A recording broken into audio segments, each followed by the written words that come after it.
अस्सलाम वालेकुम और आदाब। अपने गुज़िश्ता वीलॉग के अंदर हमने आपको बताया था कि असला साज और असला फ़रोख्त लॉबी जो थी, असला साज जो थे वो अमेरिका के अंदर थे और असला फ़रोख्त जो थे वो ये जो पिछले दिनों खशोगी साहब मारे गए हैं, इनके चचा साहब होते थे सऊदीज़, और ये सारे बहुत बड़े बड़े शेयूख जो थे जो लंदन के अंदर ज़्यादातर और फ्रांस के पेरिस के अंदर बेस करते थे, लेकिन नेशनल वो इन मोनार्क्स के होते थे, सऊदिया के हो गए, इधर उधर के हो गए और ईरान के हो गए। ऑयल के अंदर जितनी भी इस तरह की ट्रेडिंग होती थी वो करने वाले ईरानियन नेशनल होते थे, अगरचे वो ईरान से उनका उतना ही ताल्लुक था कि वो कभी ईरान में पैदा हुए थे। और ये जो असले की जो थी ये सऊदीज़ होते थे, दुनिया के अंदर मारूफ थे, रियासती और गैर रियासती अनासर को अशिया फराहम करने के लिए इनकी खिदमात हासिल करती थीं आलमी कुव्वतें, और ये उसका इवज़ाना वसूल करते थे और उसके इवज़ वो लग्जरियस लाइफ्स गुजारा करते थे। ये एक मंजरनामा था जो हमने पिछले अपने 2 वीलॉग्स के अंदर इस्टेब्लिश किया कि असला साज और उन मुल्कों की इस्टेब्लिशमेंटें मिल गई और उन्होंने कहा कि आओ फिर कम पाने, और फिर उसके बाद हमने कुवैत और इराक़ का जिक्र भी किया था। अब कुवैत और इराक़ के अंदर उन्होंने जो फॉल्ट लाइन एग्जिस्ट करती थी, जिसके अंदर इलाकाई फॉल्ट लाइन भी थी, जिसके अंदर मजहबी मुनाफरत की आउटलाइन भी थी, और जिसके अंदर मजहबी मुनाफरत से आगे बढ़ के फ़िरका वराना मुनाफरत की भी फॉल्ट लाइन्स थी। इन फॉल्ट लाइन को हिट किया, एक्सप्लॉइट किया, और उस एक्सप्लॉइटेशन के नतीजे के अंदर उन्होंने अपने मकासद हासिल किए और अभी तक हासिल कर रहे हैं। और मैंने जैसे कि आपको अर्ज किया था कि पावर के इस गेम के अंदर जब वो मुलाजमीन या वो परिंदे या वो एजेंट या वो जो होते हैं क्या कहते हैं स्टूजिज, जब उनको पता चलता है कि पावर का क्या टेस्ट होता है तो उनके दिमाग भी ख़राब हो जाते हैं। फिर उसके अंदर वो अपने काम करने की कोशिश करते हैं, अपनी वारदातें डालने की कोशिश करते हैं। तो फिर वही होता है जो तुर्की की एम्बेसी के अंदर ये जमाल खशोगी को बुला के उन्होंने किया, ठीक है। फिर जो जब आप लार्जर देन स्टेट, रियासत से बढ़ के एक फर्द रियासत से बढ़ के रियासत का काम करना शुरू करता है या कोशिश करता है, तो फिर बाकी रियासतें जो हैं उसका वही हशर करती हैं जिस तरह कोई एक भूला बिसरा जो है या भूला भटका एक हिरन एक बहुत बड़े ऐसे तालाब के अंदर कूद जाए जिसमें मगरमच्छ हों, और फिर वो मगरमच्छ जिस तरह चारों तरफ से उस पर झपटते हैं और उसकी तिक्का बोटी करते हैं और उस जिंदा को जिस तरह चीर फाड़ के उस झील की तह में ले जाते हैं, बिल्कुल उसका हशर वही होता है। तो एक तो हमने जनरल सुलेमानी का आपको बताया था, और दूसरा ये जो 2 एपिसोड थे ये वही थे कि जिन्होंने अपने आप को रियासतों की पावर से बड़ा समझना शुरू कर दिया, ना सिर्फ कि बड़ा समझना शुरू कर दिया बल्कि मीडिया पे एक्सपोज भी कर दिया। खैर, ये तो एक दूसरा पहलू हो गया, इसको हम यहीं पे छोड़ते हैं। उसका हशर क्या हुआ वो आपके सामने है, कहानी ख़त्म यहाँ पे करते हैं, अगली कहानी शुरू करते हैं। अगली कहानी ये शुरू हुई कि अब दुनिया की जो मुख्तलिफ ममालिक हैं उनके तो रिसोर्सेज हमने प्लेज कर लिए हैं, अब क्या करें? अब अपने ख़जाने से खाएं। अपने ख़जाने से कैसे खाएं? उसको बिल करें। बिल कैसे करें? इसका मतलब है कि एक बहुत बड़ा असाइनमेंट खड़ी की जाए। असाइनमेंट क्या खड़ी की जाए? इनको हमने तहजीब सिखानी है, इनको हमने कल्चर सिखाना है, इनको हमने लिबरल करना है, इनको हमने मॉडरेट करना है, इनको हमने एनलाइटेंड करना है, इनको हमने एजुकेट करना है। ये तमाम एक पूरा एजेंडा तैयार हुआ, और इस एजेंडे की तैयारी के नतीजे के अंदर एक बहुत बड़ा सिस्टम खड़ा किया गया जिसके अंदर मल्टीलेटरल एजेंसीज भी थीं, जिसके अंदर बैंक्स भी थे, जिसके अंदर अंडरग्राउंड वर्ल्ड जिसको हम ब्लैक वेब भी आजकल कहते हैं वो भी थी, जिसके अंदर एनजीओज थी नॉन गवर्नमेंट ऑर्गेनाइजेशन का एक बहुत बड़ा सेक्टर मल्टी ट्रिलियन डॉलर के ऊपर मुश्तमिल खड़ा किया गया, और इस सेक्टर को इस तरह टैलेंट से, मैं उसे टैलेंट ही कहता हूं, टैलेंट से भरा गया। वो टैलेंटेड लोग जो किसी भी चीज की जस्टिफिकेशन ढूंढ के ला सकते थे, उसको अच्छे जुबान के अंदर, अच्छी अंग्रेजी के अंदर, अच्छी फ्रेंच के अंदर, अच्छी जर्मन के अंदर रिपोर्ट साजी कर सकते थे। उसकी 4 लोगों को इकट्ठा करके उनकी डॉक्यूमेंट्री बनवा सकते थे, उनकी तस्वीरें कर सकते थे। ये एक और सेक्टर खड़ा किया गया ताकि हुकूमती खजानों के अंदर से पैसे निकलवाए जाएं, और वो पैसे जो थे वो उन सरकारी मुलाजमों के जो कि अपने आप को मीडिया पे एक्सपोज नहीं करते, लेकिन पावर के कॉरिडोर्स के लिए मारूफ हो चुके होते हैं, उन तक उनका तारुफ पहुंचाया जाए, उन तक उसका बेनिफिट पहुंचाया जाए। लिहाजा जब 3 हमले होते हैं फ्रांस के अंदर मुख्तलिफ एक्सट्रीमिज्म के नाम के ऊपर, और अमेरिकन कहते हैं कि अगर फ्रांस ज़रूरी ख्याल करे तो हम उसकी मदद के लिए फोर्स भेजने को तैयार हैं, तो उसके अगले दिन फ्रांस का जो पिछला सदर था, ये नहीं, पिछला ये था या पिछला था, नहीं पिछला जो था, तो वो जो चांसलर होता है फ्रांस, नहीं चांसलर तो जर्मनी का होता है, बहरहाल फ्रांस का सदर जो है वो कहता है, वो क्या बयान देता है, वो कहता है हम पेरिस के अंदर जितनी भी रियल स्टेट है उसके सर्वे का आगाज करने लगे हैं, और हम ये बताएंगे कि पेरिस में पैसा कहाँ से आया है। और अगले दिन, उससे ठीक तीसरे दिन जो था, वो CIA का हेड भी जाके पेरिस बैठा होता है सदर के सामने, और उनका वजीर खारजा भी पहुंचा होता है। बयानात कुछ और जारी होते हैं, मैं ऑब्वियस के ऊपर जा रहा हूं, सामने चीजें नजर आ रही हैं कि ये क्या हुआ है। भाई उसने कहा हम आपको मदद देते हैं, बजाय इसके कि वो कहता कि नहीं पायन साहब हमें आपकी कोई मदद की जरूरत नहीं है, हम खुद कर लेंगे। उसने जवाबी बयान ये क्या दिया है, इसका क्या मतलब होता है? फूड फॉर ऑयल का प्रोग्राम होता है, और उसके अंदर बेनजीर भुट्टो साहिबा का और आसिफ अली जरदारी साहब का नाम भी निकल आता है। बाकियों को तो छोड़े, इनका नाम भी निकल आता है, इनका तो खैर अगस्ता में भी नाम निकल आता है, लेकिन इसी तरह इंडियन लीडरशिप जो होती है उसका नाम भी निकल आता है उसमें से।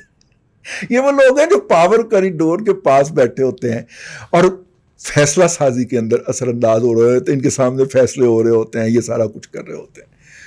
तो कहने का मतलब ये है कि अब ये जो लूट मार करनी थी, इस लूट मार के लिए एक बहुत बड़ा हॉक्स चाहिए था, इसके लिए बहुत बड़ा कवर चाहिए था, इसके लिए बहुत बड़ा, जिसे कहना चाहिए धोखाधड़ी चाहिए थी, शराब चाहिए था। वो शराब तख्लीक करने का जो काम था वो NGO से लिया गया, और NGO के साथ NGO की जिसको असिस्टेंस दी गई, जिसको उसका मावन बनाया गया, वो मीडिया था।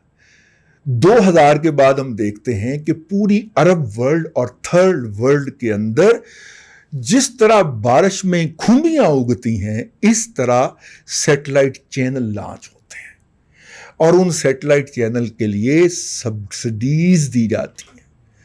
मैं मतलब छोड़ रहे इस बात को, मैं जाती तौर पे आगाह हूं कि किन बेनामी अकाउंटों से सब्सिडीज आती हैं, और 3 चैनल लॉन्च करवा चुका हूं इस मुल्क के अंदर, और वो सारे के सारे चैनल जो है वो वाशिंगटन बेस्ड होते हैं। वो अकाउंट्स जिनमें से वो ट्रांसफर रेमिटेंसेस होती हैं वो वहां से आ रहे होते हैं।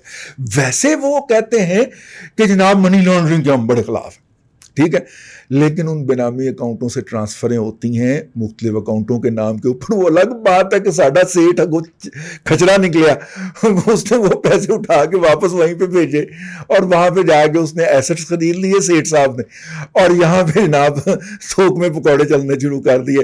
3 महीने की तनख्वाह कोई नहीं, ठीक है, 6 महीने की तनख्वाह कोई नहीं, सेठ वो पैसे खा गया, लेकिन वो पैसे आए जरूर थे। یہ بات طے ہے. تو این جی او مافیا کے ساتھ میڈیا، ان دونوں کا کام یہ تشکیل پایا، یہ طے پایا کہ یہ ایک ہاکس کریٹ کریں گے، ایک سراب بنائیں گے. اور وہ سراب کیا تھا، یہاں پہ میں آپ کو لانا چاہ رہا تھا اپنے ان تمام ولاگز کے ذریعے. وہ سراب یہ تھا کہ اسے کلیش آف سویلائزیشن کا نام دیا جائے. پھر ہم دیکھتے ہیں کہ فرید زکریا اور وہ جو کلیش آف سویلائزیشن کی جس نے ٹرم ڈرافٹ کی تھی، ہمنگٹن کیا نام ہے اس کا، یہ سارے لوگ جو ہیں یہ وار مونگر بن جاتے ہیں، ویپن آف ماس ڈسٹرکشن ڈھونڈنے لگ جاتے ہیں عراق کے اندر. انہیں ٹیررزم نظر آنا شروع ہو جاتا ہے. 9/11 تو ان کو مل گیا. میں اس سازشی تھیوری کا حامی نہیں ہوں کہ 9/11 خود مینج کیا گیا تھا اور وہ جناب نہیں، میں اس کا حامی نہیں.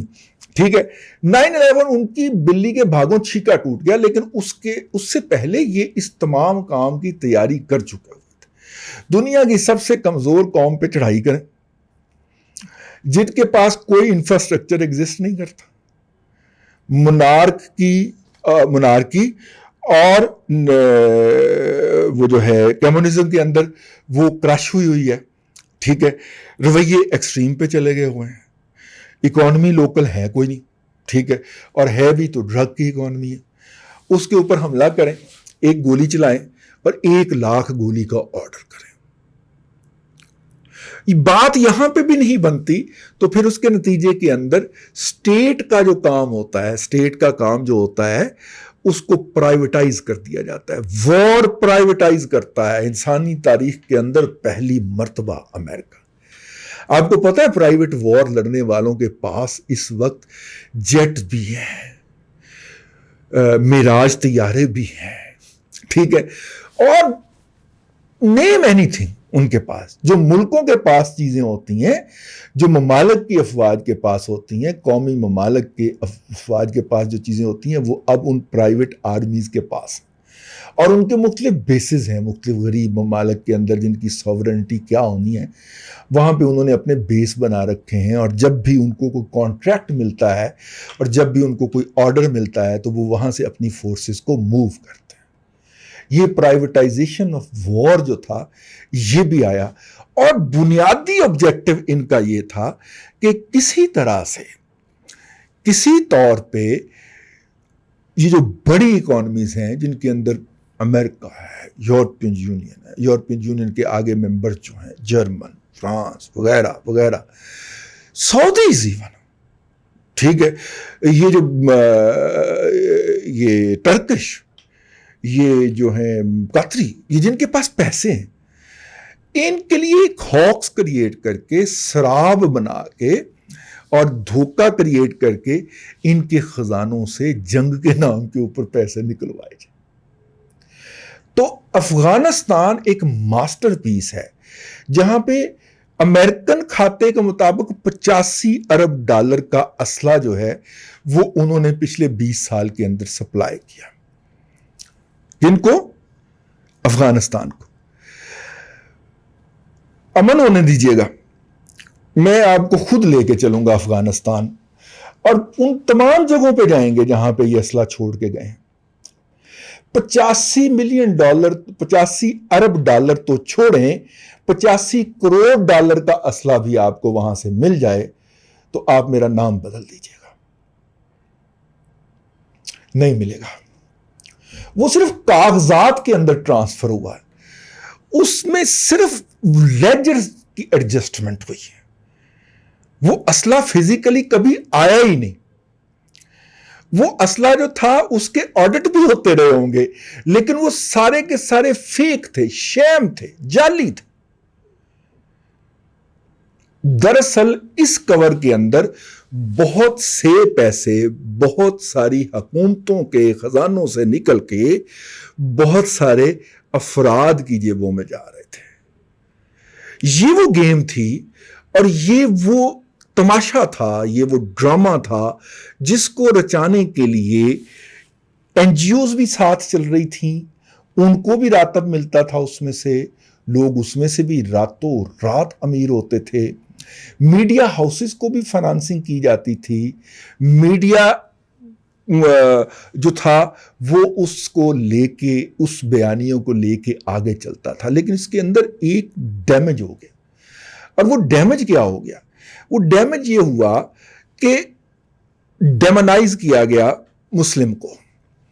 مسلم کو ڈیمونائز کرنے کے بعد اس کے خلاف نفرت کو اس لیول پہ پہنچایا گیا کہ دنیا کا ایک عام شخص یہ سمجھنے کے لیے اور یہ بلیو کرنے کے لیے تیار ہو گیا کہ اس کو مار دینا، اس کو ختم کر دینا، اس کو فزیکلی ایلیمینیٹ کر دینا جو ہے وہ عین ثواب کا کام ہے، وہ عین انسانیت ہے. پرو رویوں کے اندر ظاہر ہے میری جان کو خطرہ ہے تو میں نے تو آگے سے اپنی جان بچانے کے لیے ریئیکٹ کرنا ہی کرنا ہے. لیکن جو اینٹی رویہ تھا وہ اس ایکسٹریم پہ چلا گیا کہ اب جو ہماری بچپن میں یا لڑکپن میں ڈائیلاگ کی بات ہوتی تھی، اب معاشروں کے اندر بھی اور معاشروں کے ایک دوسرے کے ساتھ بھی ڈائیلاگ کا کنسیپٹ ہی ختم ہو گیا. آپ انڈین اور کچھ حد تک پاکستانی میڈیا اتنا گھٹیا نہیں ہے جتنا انڈین میڈیا گھٹیا ہے، اگرچہ یہاں پہ ایک دو سیمپلز ہیں، اور وہ ہماری اسٹیبلشمنٹ کے لانچ کیے ہوئے چینل ہے. ٹھیک ہے، باپ ہو گیا، بول ہو گیا، یہ ہماری اسٹیبلشمنٹ کے چینل ہے، ہمارے عام لوگوں کے نہیں ہیں. ٹھیک ہے، اسی طرح انڈیا میں تو ہیں ہی سارے اسٹیبلشمنٹ کے نا، ریپبلک وہاں کے، یہ جو وہاں کی جن ممالک کی اسٹیبلشمنٹ میں بھلے وہ فاکس نیوز ہو، ٹھیک ہے، امریکہ کا، انہوں نے لانچ کیا، اس میں دیکھے کس طرح چیختے چنگھاڑتے، بلڈ پریشر ہائی کرتے اور ایک دوسرے کے اوپر بھونکتے قسم کے لوگ بٹھائے جاتے. وہ جو کبھی ایک ایڈیٹر ہوتا تھا اور وہ 50 سال 60 سال صحافت کرنے کے بعد پھر اس کو تبصرہ نگاری کا حق ملتا تھا، آپ دیکھیے گا کہ دنیا بھر کے میڈیا سے اس تبصرہ نگار کو اٹھا کے باہر پھینک دیا گیا اور اس کی جگہ جنگ کے ریٹائرڈ ملازمین، جنرل صاحبان، برگیڈیئر تک، کرنل تک، فلانا تک، ٹمکانا لے آیا گیا. ٹھیک ہے، ان کو لا کے بٹھا دیا گیا تاکہ وہ جنگ کو رواج دیں، جنگ کو جسٹیفائی کریں، کیونکہ جنگ ایک بزنس ہے. افغانستان کے اندر اس بزنس کو پہلی زک پہنچی ہے اور ابھی افغانستان نے اس بزنس کو، اس جال سازی کو ایکسپوز کرنا ہے. کس طرح کرنا ہے، یہ ویلاگ کا یہ والا حصہ جو ہے ہمارا تھوڑا سا لمبا ہو گیا، یہ ہم آپ کو آگے چل کے بتائیں گے اپنے آخری، میرا خیال اگلا حصہ ہمارا آخری ایپیسوڈ ہوگا، اس کے اندر ہم ڈسکس کریں گے کہ یہ کس طرح کرنا ہے. اور یہاں پہ یہ ایک واٹر شیڈ ہے، یہ اینڈ آف دا ٹنل نہیں ہے، یہ واٹر شیڈ ہے. یہاں سے ایک نئی ٹرن لے رہی ہے یہ تمام جو انڈسٹری ہے، یہ تمام جو ہاکس ہیں، یہ تمام جو جال سازی ہے، یہ ایک نیا ٹرن لے رہی ہے اور یہ ایک جعلی قسم کے نیشنلزم میں ڈھل رہی ہے. وہ کیسے ڈھل رہی ہے وہ ہمارے اپنے آخری ایپیسوڈ میں ہم ڈسکس کریں گے. لیکن آج کے لیے، ابھی تک کے لیے اتنا ہی. اللہ آپ کو آسانیاں عطا کرے اور آسانیاں خلق خدا میں تقسیم کرنے کی توفیق عطا کرے.